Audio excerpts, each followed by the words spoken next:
पहला सूत्र मेरा आप लोगों के लिए ये है कि जब आप किसी को पसंद करें और वो आपको पसंद ना करे तो टेंशन नहीं लेनी है, तेजाब तो नहीं उठाना है। ठीक, कई लोग इस मूड में रहते हैं, मुझे पसंद नहीं करेगी,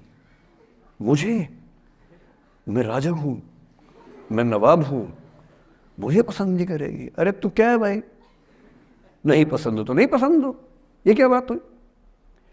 सबसे पहले अपने अंदर से लोकतांत्रिक बनिए, डेमोक्रेटिक बनिए।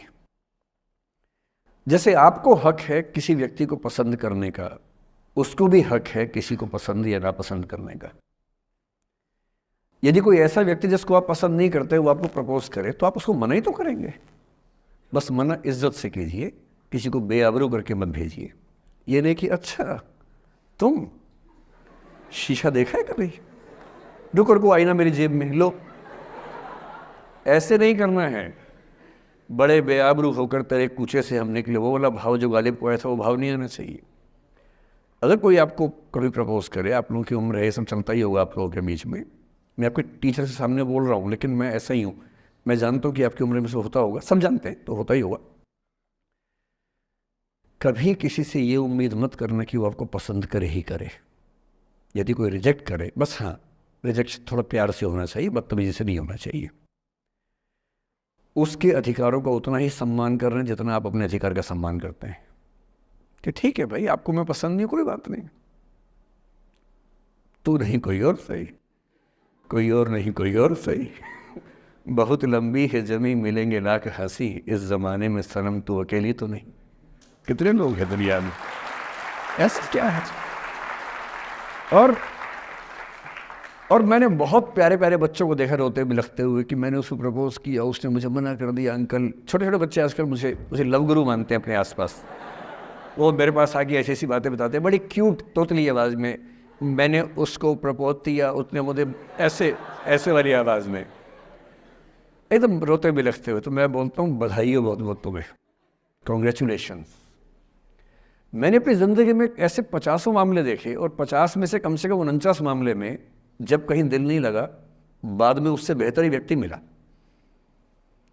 अगर कभी ऐसा हो ना, मन ही मन में बधाई देना अपने आप को कि बच गया। हाँ बोल देता तो फंस जाती, हाँ बोल देते तो मर जाता। और मन में भाव वही रखना है, तो नहीं कोई और सही बात है, स्ट्रेस नहीं लेना है। मैं जानता हूं कि आपकी उम्र में आसान नहीं होता, आपको रात रात भर सपने आएंगे, बेचैनी होगी, करवटें बदलते रहे सारी रात हम, आपकी कसम, ये सब ड्रामा होता है, ये फिल्मी गीत है। मुझे गीत कविता इतना याद है कि मुझे हर बात में वही दिमाग में आता है, मैं क्या करूं। ये होता है आपकी उम्र में, पर वो भी एक फेज़ है। अगर ये फेज़ नहीं जिया तो भी क्या जीवन जिया। कभी कभी बेचैनी भी तो होनी चाहिए, वरना ज़िंदगी में मज़ा क्या है। अगर हर चीज़ लिनियर है, हर चीज़ फॉर्मुलाइज है, फिर मज़ा क्या है ज़िंदगी में। ये उठापटक, ये बेचैनी, ये घबराहट, ये तनाव संतरास भी तो होना चाहिए कभी कभी ज़िंदगी में। इससे बुरी स्थिति तब होती है जब आप किसी रिलेशनशिप में हैं और वहाँ ब्रेकअप हो जाए, ये भी होता है। देखिए, मैं आपको बड़ी खरी खोटी सुनाने के मूड में हूँ। जिस तरह का प्रेम आप लोगों की पीढ़ी में होता है, मैं ये नहीं कहता कि आपकी पीढ़ी ख़राब है, हर पीढ़ी ऐसी होती है, बस ये कि आपकी पीढ़ी को सुविधाएं ज़्यादा मिल गई हैं। हमारी पीढ़ी में ना चिट्ठी लिख के भेजनी पड़ती थी, बड़ा रिस्क होता था। चिट्ठी लिखो कागज़ पे, फिर एक डाकिया ढूंढो भरोसे का, वो भरोसे वाला कुरियर बॉय या कुरियर गर्ल जाके चिट्ठी वहीं दे के आए जहाँ हमने कहा है। ये भी डाउट कहीं किसी और को दे के आ जाए। या कबूतर से बात करो, कबूतर जा जा जा, पहले प्यार की पहली चिट्ठी साजन को दिया। कबूतर का क्या भरोसा किसको दे के आ जाए। लेकिन कितना तनाव था उस ज़माने में। आपके ज़माने में क्या है, सीधे व्हाट्सएप निकाला, खटाक से भेज दिया मैसेज, और नंबर किसी से मांग लिया 1 सेकंड में। नंबर भी नहीं देना है तो किसी कौन सी ऐप होती है, मैंने सुना कुछ और ऐप्स होती है, मेरे नंबर वाली भी होती है, इंस्टा होता है, एक और भी तो कोई होती है वो जिसमें कार्टून जैसा मुंह बन जाता है, स्नैपचैट। हाँ, स्नैपचैट पे चले गए, मैंने सुना है कि उसमें नंबर भी नहीं देना पड़ता है, ऐसा कुछ चक्कर है, वहाँ ढूंढ लिया। किसी को कुछ कन्वे करना इतना आसान दुनिया में कभी नहीं हुआ था जितना आज आसान है। इन सब के ऊपर टिंडर है, बम्बल है, पता नहीं क्या क्या है, राइट लेफ्ट करते जाना है, उसी में कहानी शुरू। पर ये कहानियाँ जितने हल्के तरीके से शुरू होती हैं, मैं दावे से कह रहा हूँ कि 100 में से 99 अट्रैक्शंस 1 से 2 महीने में ख़त्म हो जाते हैं। क्योंकि आप जिसके प्रति अट्रैक्टेड थे ना, वो तो उसका बाहर का परसोना था। जहाँ परिचय गहरा होता है, असलियत सामने आ जाती है, और जब असलियत सामने आती है, झेलना बड़ा मुश्किल होता है। आपके सपने टूट जाते हैं।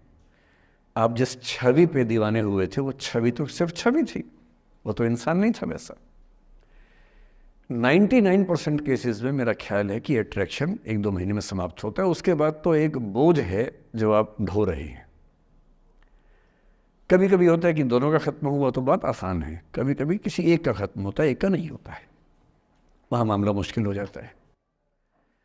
तो ऐसा हो सकता है आपके जीवन में कि दूसरा साथी आपका ये कहे कि भैया देखो, मैं तुम्हारे साथ कुछ महीने से हूँ, पर मुझे अब अच्छा नहीं लग रहा, मैं ब्रेकअप करना चाहता हूँ। मैं आपसे ये निवेदन करूँगा कि ये मान के मत चलना कि उसने आपको धोखा दिया है, क्योंकि बच्चे तुरंत उस मुद्रा में आते हैं, अच्छा अब मैं कुल्हाड़ी उठा लूँगी, अब मैं तेज़ाब उठा लूँगा, तूने मुझे धोखा दिया है, तूने मुझे चीट किया है, you are a cheat, you are a liar, you are a पता नहीं क्या क्या। पता इंग्लिश में गालियाँ बड़ी सुंदर देते हैं बच्चे। मैं ये कहना चाह रहा हूँ कि इस बात की संभावना मान के चलिए कि हो सकता है कि आपके साथ 2 महीने रहने के बाद सच में उसको ये लग जाए कि आपके साथ ट्यूनिंग ठीक नहीं है, या आपको लग जाए कि आपकी ट्यूनिंग उस व्यक्ति के साथ ठीक नहीं है। और किसी मुर्दा को अपने पास पकड़ के रखना उसका मज़ा नहीं है। आप किसी को बांध तो लेंगे, पर जब उसका दिल आपके पास है ही नहीं, दिल विहीन लाश अपने पास टिका के रखना, एक मुर्दे को बांध के रखना, इससे बेहतर है जाने दो। बांधना नहीं, बांधते वो हैं जिनमें असुरक्षा बहुत ज़्यादा होती है। उस असुरक्षा से बचने का उपाय खुद को बेहतर बनाना है। आप इतने बेहतर हों कि आपको चाहने के लिए हज़ारों लोग हों। क्यों आप इतना डिपेंडेंट होते हैं कि इस एक व्यक्ति के अलावा मेरा कोई है ही नहीं दुनिया में? ऐसा क्यों सोचना है? और ऐसे ही मामले में ये करना है वो अफसाना जिसे अंजाम तक लाना ना हो मुमकिन, उसे एक खूबसूरत मोड़ देकर छोड़ना अच्छा। और ये खूबसूरत मोड़ कैसे होगा? अगर कोई जाना चाह रहा है तो जा सिमरन जा, जी ले अपनी ज़िंदगी। अरे ठीक है, हो सकता है मैं तुझे ठीक नहीं लगा, कोई बात नहीं, लेकिन किसी से मिलो तो बढ़िया से मिलना, तेरी ज़िंदगी अच्छी हो।